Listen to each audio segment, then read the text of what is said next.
Hey guys, I just wanted to touch base with you and apologize for any bells where I wasn't there yesterday. I found out during first bell that my grandpa passed away and it was really quick and sudden.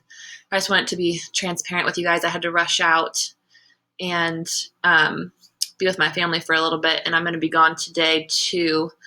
So I just wanted to share this video with you about what we should have accomplished yesterday and then what we're going to do today so that we're all on the same page. And I will be back tomorrow on Wednesday, and I can clear things up for you on Thursday when we meet in our Google Meets again, because Wednesday is an independent work day. But if any of you guys have extra questions, I will have like office hours on Wednesday morning too, so we can talk then if you need to.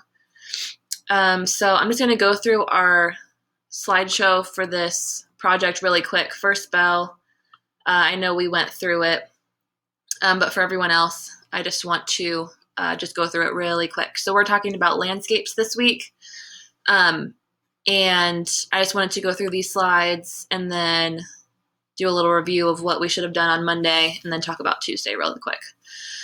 So basically what a landscape is, you all are, I'm sure, are familiar, but it's an artwork of natural scenery.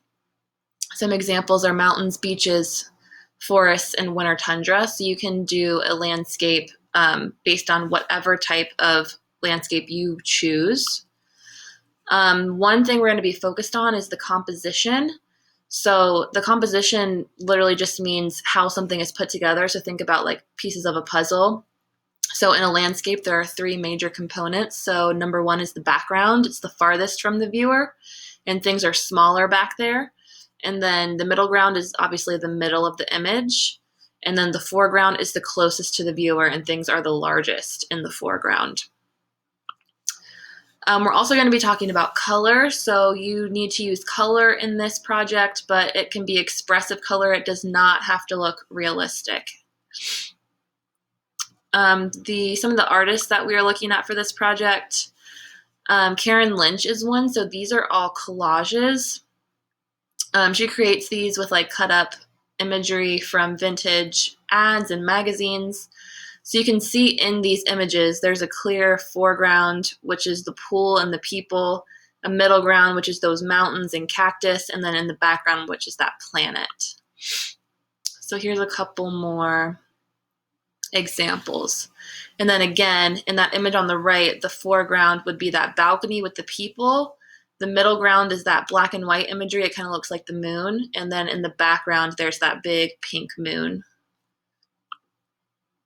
And then here's just a couple more examples of her work. So these are all collages. They're cut out pieces of imagery that she's glued together on top of each other to create a landscape. All right. Another artist we are looking at as an example is David Hockney. He creates these landscape paintings using vibrant, vivid colors. So you can see it doesn't look realistic, but it looks really bright and energetic. He often has these like big squiggly roads going through his work. But again, there's a clear foreground, middle ground, and background. So here's a couple more examples. And these paintings are also like super big. They're massive. So in this next image that's coming up, there's him standing in front of one of them. So you can see in this one, in the foreground, there's these huge trees, right? And then they get smaller as they go back into space. So we're creating like a realistic space with the foreground, the middle ground, and background, but the colors do not have to be realistic. Okay, so you have a choice of how you're going to create your landscape for this project. So number one, a drawing or painting. This option and number two, the collage, is for like if you're already interested in art and you already have art supplies at home and you would prefer to use them, then that's totally fine. So if you have paint or if you have colored pencils or pastels or whatever, you can totally use those for this project. And then number two is a collage. If you have junk mail, magazines, newspapers, you could use any of that to make a collage. You just need a piece of paper, collage imagery, and then glue. And then in the digital painting, that's like what we did in Sketchpad when we did our abstract paintings. And then number 4 is a digital collage. So that's using Pixlr like we used on our last project. It's like a photo editing project. So those are your 4 options. I'll talk more about them in a second. So on Monday, we should have chosen which medium you want to use. So do you want to do a drawing or painting? Do you want to do a collage? Do you want to do a digital collage on Pixlr, or do you want to do a digital painting on Sketchpad? And then how you're graded, here are your categories: skill and materials used, use of color, composition, which means the fore, middle, and background, craftsmanship, it's well made, and then originality and effort. Okay, so hopefully yesterday, let me look at our agenda really quick. There was a link for to post on the discussion board. You just needed to find one example of a landscape to draw inspiration from for this project, and then tell me which medium you want it to use. So the discussion board looks like this, and then you should have just posted one picture and told me which option you wanted to choose. And then yesterday, Monday, you should have also completed the Nearpod. It was an artist named Yog Joshi. Of course, my internet's going to be slow down here. Let me have it pop up really quick. Yes, continue. Okay, so you should have done the Nearpod. He is an illustrator who creates a lot of landscapes for video games and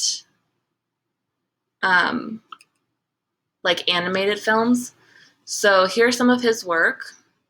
And then nothing new here, just respond to the Nearpod as usual. So you can see these are like a lot of cool colors, a lot of like mountain scenery. So this is our artist for this week. Make sure you complete the Nearpod. Okay, and then for today, Tuesday, you should view this landscaped project choice board. So this just goes into more detail about your different choices and how to start those. So here is the landscape choice board.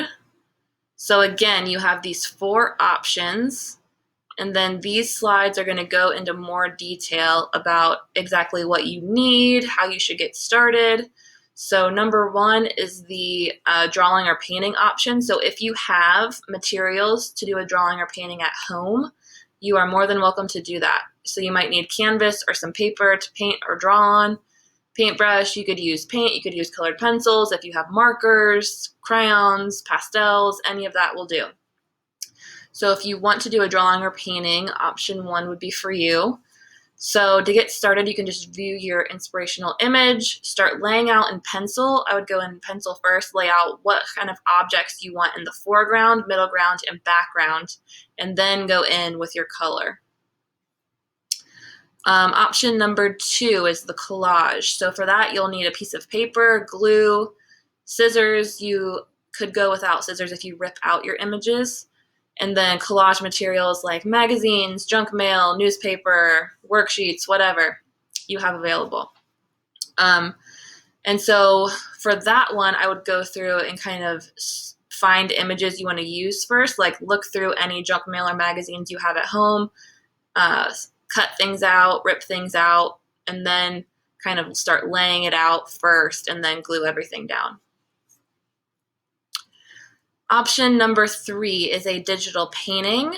So we have used Sketchpad in the past. If you have another digital painting app that you would prefer to use or a website, just let me know and you are more than welcome to use that. And then I have a general Sketchpad tutorial down here if you just need a refresher. So these are both links that you can use to get to Sketchpad or to get to the tutorial. And then just remember, with any of these options, you need to have clear objects in the foreground, middle ground, and background. That's one of the most important parts. So I would view your inspirational image, start laying things out with your pencil tool, and then go back in with color and texture with those different brushes that you have in Sketchpad. Okay. Number 4 is the digital collage. So this one is in Pixlr. You're going to find images either on Google or on those websites that we used last time for our double exposure project. They need to be high quality. So if you're searching on Google, make sure you are searching for large, high quality images, or else once you start editing with them in Pixlr, they're going to look blown out and pixelated, and it's just going to start wasting your time if you have to go back and look for more images. So look for high quality images, and then there is a link to Pixlr right here, and then there is a link to a tutorial for a digital collage here. This was made by another teacher, so some of the things she says don't apply to us, but she does a really good job with laying out the different tools that she used to make her collage in Pixlr. So for that one, decide on what type of landscape you want to make, search for your images, make sure they're high quality, save them to your downloads folder, and then you can start working in Pixlr. Okay, guys, let's go back to the agenda to see if I missed anything. I don't think so. Okay, so right here is the link for that landscape choice board that gives you more information and has the links in it. I will see you guys tomorrow on Wednesday. And I hope you have a great day. You can send me a Schoology message if you have any questions. I'll be checking it periodically, so I might not get back to you right away. Or we can chat on Wednesday morning during the office hour time if you need some extra help, or I will talk to you on Thursday.